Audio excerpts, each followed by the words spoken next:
कि सावित्री रहने दो हमें रमा ही रहने दो, सावित्री रहने दो हमें रमा ही रहने दो, घर में उजालों के लिए समा ही रहने दो, और फूलन बना के मौत को नज़दीक ना लाओ, माँ बाप के अरमा है हम अरमा ही रहने दो। कि हम भीम की औलाद हैं सम्मान के लिए, हम जान भी दे जाएंगे संविधान के लिए, हम भीम की औलाद हैं सम्मान के लिए, हम जान भी दे जाएंगे संविधान के लिए, और ऐसा नहीं हमारी ही बस जान जाएगी, घटना फिर कोरेगांव की दोहराई जाएगी। साथियों नमस्कार, कबीर की न्यूज़ के ऑफिशियली पेज पे बहुत बहुत स्वागत और अभिनंदन। हमने बहुत सारी ऐसी होनहार बच्चियों के इंटरव्यू किए हैं जिसमें प्रतिभाओं की जो झलक है वो अलग सी नज़र आती है। दरअसल टैलेंट कोई गरीबी और अमीरी नहीं देखता।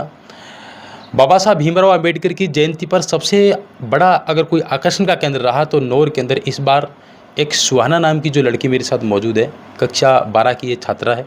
इनका एक संबोधन मोटिवेशनल स्पीकर के रूप में रहा, जो हर एक व्यक्ति चाहता था कि भाई ये लड़की अगर बोले तो थोड़ा और बोले। इनके बारे में जानने के लिए, इनका पूरा परिचय लेने के लिए आज मैं इनके घर पर मौजूद हूँ। विजुअल के माध्यम से मैं आपको जो तस्वीरें दिखा रहा हूँ ये इनके निवास स्थान की तस्वीरें हैं। आप सबको पता है कि डॉक्टर B.R. अम्बेडकर एक ज़मीनी स्तर की उनकी जो हकीकत थी उनको बताने में हम लोगों को अगर एक्सप्लेन करें तो पूरा का पूरा दिन बीत जाए, लेकिन उनकी कहानी खत्म होने वाली नहीं है। लेकिन फिर भी हम शॉर्ट्स में इनके साथ बातचीत करने की कोशिश कर रहे हैं, इनसे बातचीत करना चाह भी रहे हैं। हमारे दर्शक काफ़ी दिनों से इंतजार भी कर रहे हैं। सुहाना, सबसे पहले कबीर की न्यूज़ के ऑफिशियली पेज पर बहुत बहुत स्वागत और आपका अभिनंदन। ये मेरे घर पर आए कबीर न्यूज़ से, तो इनका बहुत आभार करती हूँ। जी, मेरा सबसे पहला जो पर्सन है भी, आप अपना दर्शकों को दरअसल थोड़ा परिचय दीजिए, क्योंकि आप नौर तहसील से तो है, सब लोगों को पता है, लेकिन गांव इस समय मैं देईदास में मौजूद हूं।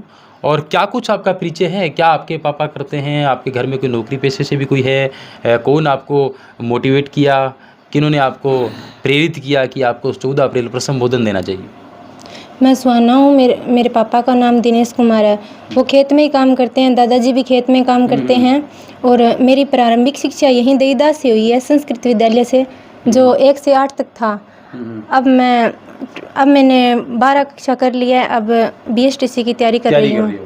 अच्छा सुहाना, सारों बड़ी बात यह है कि संबोधन के दौरान डॉक्टर B.R. अम्बेडकर की जीवनी पर हर एक व्यक्ति चाहे उस पर चर्चा की जाए। 14 अप्रैल एक खास दिन होता है, पूरा भारत नहीं बल्कि पूरा विश्व ये चाहता है कि अम्बेडकर की कुछ एक नई बातें और सीखने को मिले। तो जो आपने संबोधन के दौरान कुछ एक कविताएं वगैरह लिखी या फिर कही या फिर उनके बारे में जो आपने पढ़ा, तो आपने किसको आधार मान के, आपको प्रेरणा देने वाला कौन था कि आप लोग वहाँ जा करके संबोधन दें अपना? दादाजी से ही प्रभावित हुई मैं। अच्छा। उन्होंने मुझसे भाषण सुना और कहा कि वहाँ पर बोलना है। अच्छा, भाषण की कब जिज्ञासा प्रकट हुई कि मुझे भाषण देना चाहिए? कब मतलब थारा मन में आई थी? बातचीत तो मतलब बचपन ही तबरू मतलब। हाँ, मैं बचपन थारा बोलना ही ज़्यादा मतलब क्या स्टेज की ज़्यादा आवश्यकता है भी, आप बोलना किन परफॉर्मेंस करा, यही बात? मैं बचपन से एक बड़ी वक्ता बनना चाहती हूँ। अच्छा, बचपन से आपकी इच्छा थी? हाँ। अच्छा, कभी स्कूल में भी परफॉर्मेंस की आपने? स्कूल में मेरे सर थे ओम जी गुरु जी। हाँ। उनसे ज़्यादा प्रभावित हुई। वो भाषण बोलने के लिए कहते थे, तो प्रार्थना में डेली बोला करती थी भाषण। तो सभी बच्चे बोलते थे। एक दिन मुझे भी कहा, पहली बार तो नहीं बोला गया, पर दूसरी बार कोशिश की तो बोल दिया मैंने। अब वहाँ पर ही बोला। आप एक अच्छे प्रखर वक्ता बन सकते हो, ये मैंने आप में टैलेंट देखा, आपके अंदर सेल्फ कॉन्फिडेंस बहुत है। दर्शकों को हमारे चैनल के माध्यम से कोई ऐसी कुछ 4 लाइनें आप सुनाना चाहेंगे, कोई बताना चाहेंगे? जी, मैं बहुजन समाज तक अपना संदेश देना चाहती हूँ कि बाबा साहब की कविता बोलती हूँ, 4-4 पंक्तियों से समाज को संदेश देती हूँ। मेरा उद्देश्य ये नहीं कि बस कविता ही बोलना है, मैं जनता को जागरूक भी करना चाहती हूँ कि रुतबा मेरे सर को तेरे संविधान से मिला, रुतबा मेरे सर को तेरे संविधान से मिला, ये सम्मान भी मुझे तेरे संविधान से मिला, औरों को जो मिला मुकद्दर से मिला, हमें तो सम्मान भी तेरे संविधान से मिला, तेरे संविधान से मिला। भी बहुत अच्छी 2 लाइनें इन्होंने कही है। ये लाइन आपने कहीं पढ़ी या फिर स्वयं रचित है आपकी? स्वयं रचित नहीं है, फ़ोन में देखी है बस। अच्छा, फ़ोन में देखी है, लेकिन ये हौसला आ गया आप में कि भाई बहुत ही एक मार्मिक बातें हैं जो एक नई ऊर्जा प्रदान करता है समाज के अंदर, बहुजन समाज के अंदर। और क्या कुछ आप बताना चाहेंगे जो अपने अनुभव के बारे में, और कुछ डॉक्टर B.R. अम्बेडकर के बारे में कुछ बताना चाहेंगे आप? अम्बेडकर जी के बारे में इतना जानती हूँ कि आज मतलब हम महिलाएं हैं, पढ़ रही हैं, अम्बेडकर जी की वजह से ही पढ़ रही है, इतनी आगे जा रही हैं। और बहुत से परिवार में मतलब ऐसे बच्चे होते हैं मेरे जैसे जो आगे नहीं निकल सकते, बहुत काबिलियत होती है उन बच्चों में, पर वो आगे आर्थिक स्थिति कमज़ोर होने के कारण आगे नहीं जा सकते। तो उनको ही मैं ये संदेश देना चाहूँगी कि उनको बच्चों को आगे बढ़ने का मौका दिया जाए। जी, बहुत सारे ऐसे आर्थिक अभाव से जो बच्चे हैं वो अपना टैलेंट प्रदर्शित नहीं कर पाते, ये बहुत बड़े लेवल की बात है भाई। जो सुहाना ने कही कि अक्सर बहुजन समाज के जो लोग हैं वो फाइनेंशियली वीक होने की वजह से अपने टैलेंट को कहीं ना कहीं चार दीवारी में सिमट के उनके पास रह जाता है, यही कहना आप लोगों का। आप उन लोगों को क्या मैसेज देना चाहेंगे जो समाज के अंदर बड़ी पोस्ट पर बैठे हैं, जो बड़े बड़े पद पर बैठे हैं, जो अम्बेडकरवादी जो लोग हैं, उनको क्या कहना चाहेंगे भी कुछ बच्चों को सपोर्ट किया जाए, ऐसे बच्चों को?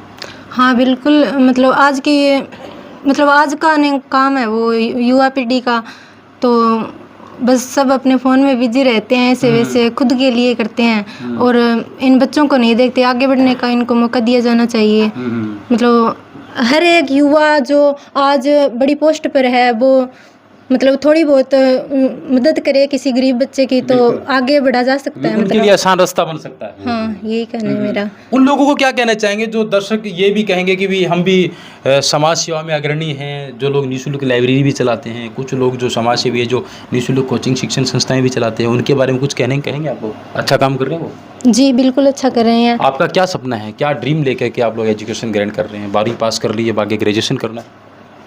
ग्रेजुएशन के बाद मैं टीचर की तैयारी करना चाहती हूँ। टीचर की तैयारी करना चाहते हो? और एक समाज सेवक का कार्य भी करना चाहती हूँ। जो बच्चे पढ़ नहीं पाते उनके लिए भी मतलब निःशुल्क कार्य करना चाहती हूँ, जो आगे बढ़ सके अपना मतलब। आपने कभी ज़िंदगी में ऐसा महसूस किया है आर्थिक अभाव को? जी बिल्कुल किया है, क्योंकि बचपन से हम पहले यहाँ नहीं रहते थे, हमारा गांव तलवाड़ा झील था, तो बाद में यहाँ पर आए। गांव तो यही है, पहले वहाँ पर रहते थे, बाद में खेती का ही कार्य करते हैं। मिडिल क्लास फैमिली से हूँ, तो ज़्यादा आर्थिक स्थिति देखी है घर पर। और जी, हर एक बच्चा ये महसूस कर सकता है, लेकिन एक्सप्लेन कोई नहीं कर पाता, क्योंकि हर एक एजुकेशन लाइफ के अंदर हर एक जो स्टूडेंट होता है वो अगर आर्थिक अभाव से जूझ रहा है तो वो सिर्फ महसूस कर सकता है, लेकिन वो एक्सप्लेन नहीं कर पाता। बाबा साहेब एक ऐसे दलित थे जो जिन्हें पढ़ने का अधिकार नहीं था, मतलब जिन्हें ना पानी भी नहीं पीने दिया जा सकता था, तो भी वो पढ़े, उन्होंने संघर्ष किया और आज उनकी बदौलत ही हम यहाँ पर हैं और पढ़ रहे हैं।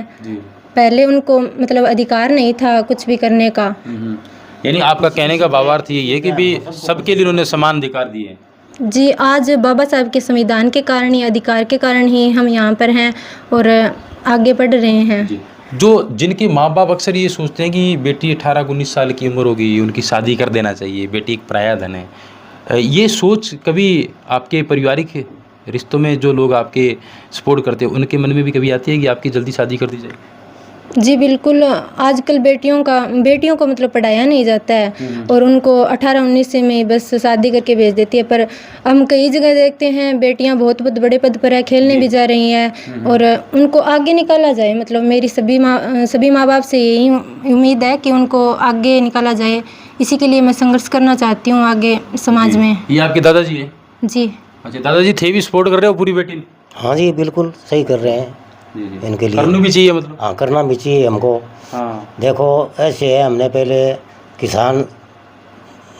किसान में गरीबी से जन्म लिया, जूझित रहे और पढ़ाने के लिए कोई पैसे नहीं था, इसलिए हमने कोशिश करके बच्चों को बहुत मेहनत से बच्चों को पढ़ा रहे हैं।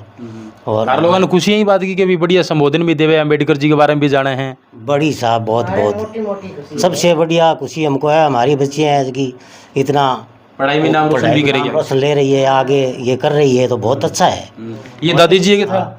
जी। अच्छा, दादाजी थे भी, मतलब खुश हो अंदर आत्मा में भी बेटी ठीक काम कर रही है? मैं तो राजी, हाँ ऐसे काम में तो बिल्कुल भाई। ये दादा और दादी जी है, इनके पारिवारिक सदस्य और भी है, राकेश भी है जो समाज सेवी है, माताजी और भीम भाई भी है, और भी इनकी माताजी भी बेटी है।